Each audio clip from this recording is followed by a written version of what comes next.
Hello, on se retrouve pour un nouveau point lecture et aujourd'hui je vais vous parler du roman As-tu mérité tes yeux de Éric Larocca aux éditions Une heure lumière de Le Bélial. Déjà j'aime beaucoup cette couverture. Donc c'est un court roman en fait. Les livres des éditions Le Bélial, c'est souvent toute une série de courts romans comme ça, assez horrifiques, qui sont en fait entre le virtuel et le réel. Donc ça fait très Black Mirror au niveau des histoires et il y a toujours un côté très horrifique. J'ai l'impression, parce que du coup c'est le premier que je lis des éditions de Le Bélial et franchement ça fait hyper longtemps que j'avais envie de découvrir cette maison d'édition. Donc déjà c'est des petits formats, ça fait comme des nouvelles assez courtes. En tout cas, il y a souvent moins de 200 pages, j'ai l'impression, dans tous les romans qu'il publie. Et j'ai un autre roman en e-book qui s'appelle Sweet Harmony de Claire North, que j'ai aussi en e-book, avec une fille qui a une sorte de bouton. Et pareil, ça va mélanger le virtuel et le réel. Bref, en tout cas, c'est vraiment une maison d'édition qui me tentait beaucoup. Donc j'ai pu découvrir celui-ci qui me tentait d'autant plus qu'on va suivre Agnès Petrella, qui est une jeune fille dans la vingtaine et qui va mettre une petite annonce sur un site LGBT queer. Sur un forum, elle va mettre une petite annonce parce que en fait, elle manque d'argent, elle est clairement en galère niveau thune, et elle va mettre une petite annonce pour vendre un objet auquel elle tient beaucoup, qui fait partie de sa famille depuis des années, qui a été passé de main en main. Elle tient beaucoup à cet objet, mais comme elle a besoin d'argent, elle décide de faire une petite annonce et de trouver la bonne personne à qui vendre cet objet, qu'elle vend quand même assez cher, enfin dans les 200 € il me semble. Et du coup, il va y avoir une jeune fille qui va répondre, c'est Zoé Cross, qui va lui répondre via le forum et va commencer du coup une relation virtuelle entre les deux jeunes filles. Une relation du coup de base qui est assez classique, hein, comme les rencontres d'internet habituelles, sauf que elles vont continuer par s'échanger du coup des mails et parfois elles vont discuter par chat en fait. Donc ça m'a beaucoup rappelé quand j'étais plus jeune, parce que ça se passe dans les années 2000, cette petite histoire. Mais ça m'a beaucoup rappelé les chats quand je me connectais, etc. Avec le pseudo, est arrivé, est parti, enfin bref.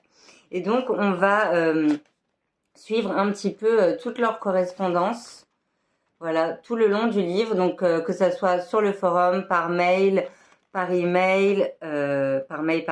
email, oui c'est pareil, par chat. Voilà, donc c'est vraiment fluide en fait à lire. C'est vraiment pareil là quand c'est par chat. Donc on a les pseudos avec les heures, etc. Et j'ai adoré du coup lire cette correspondance. Moi j'adore ce genre de lecture.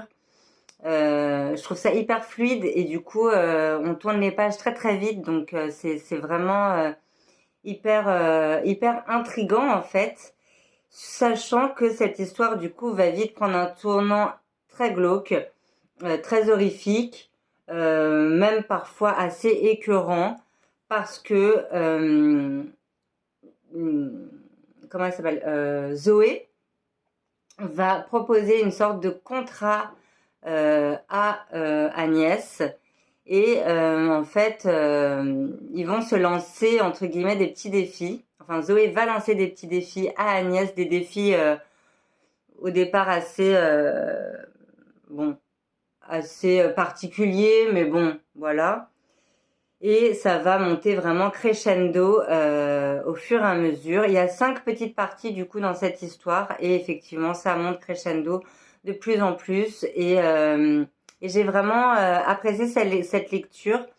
Bon, c'est vraiment pas fait pour tout le monde parce que c'est quand même très très trash. Il y a vraiment, c'est vraiment particulier. Trigger warning d'ailleurs sur les violences animales, voilà. Ouais, c'est vraiment assez trash, assez glauque, hein, vraiment, c'est très glauque. Mais j'ai vraiment passé un bon moment avec ce petit roman. J'ai trouvé ça vraiment top. Et c'est le premier roman de Éric Larocca, édité en France. Donc franchement, j'espère qu'ils éditeront d'autres de ces romans parce que je suis assez intriguée de découvrir d'autres histoires de cet auteur. Et ça m'a vraiment donné envie de lire tous les romans des éditions Le Bélial. Donc franchement, c'est plutôt top pour une première découverte de la maison d'édition. Qu'est-ce que j'allais dire d'autre? Oui, le seul petit hic, enfin, c'est pas vraiment un hic, mais c'est vrai que j'aurais quand même aimé qu'il y ait au moins 100 pages de plus dans cette histoire, parce que vu que c'est très très court, forcément on n'a pas le temps de s'ennuyer, ça c'est sûr, mais ça va assez vite. Et j'aurais préféré en fait que la montée en pression et en tension se fasse un peu plus lentement pour vraiment pouvoir s'imprégner à chaque fois de ce qui se passait. Et là, c'est vrai que ça va quand même très vite. Et c'est vrai que quand je suis arrivée à la dernière page du roman, bah, j'étais assez surprise. J'ai fait, ah ouais, bon, bah, ça y est, c'est fini. Bon, ok. Et même si la fin, voilà, tient très bien la route et correspond totalement à l'histoire et voilà. Mais c'est vrai que j'aurais aimé bah, finalement suivre encore plus ces deux jeunes filles, Agnès et Zoé. J'aurais aimé continuer à les suivre, à voir peut-être d'autres facettes en fait de l'histoire. Car là, on a vraiment que le côté virtuel. Donc voilà. Mais bon, j'ai vraiment adoré et je trouve que c'est un bon parti pris de l'auteur, hein. Mais je pense qu'avec ouais, peut-être 100 pages de plus, je pense que ce livre aurait fait partie vraiment de mes meilleures lectures de 2025. Après, peut-être qu'il fera quand même partie de mon top parce que clairement, c'est un roman que j'oublierai pas, ça c'est sûr. Il y a des romans parfois où on oublie un peu la fin qu'on a lu et qu'on oublie assez vite. Celui-ci, non, clairement, je l'oublierai pas. Je vais m'en souvenir très longtemps, je pense, parce que c'est très marquant quand même ce qui se passe dans cette histoire. Et, euh, et voilà, en tout cas, ouais, c'est une de mes très bonnes lectures de 2025, ça c'est sûr. Voilà pour ce point lecture. On se retrouve bientôt pour un prochain point lecture. Ciao, ciao!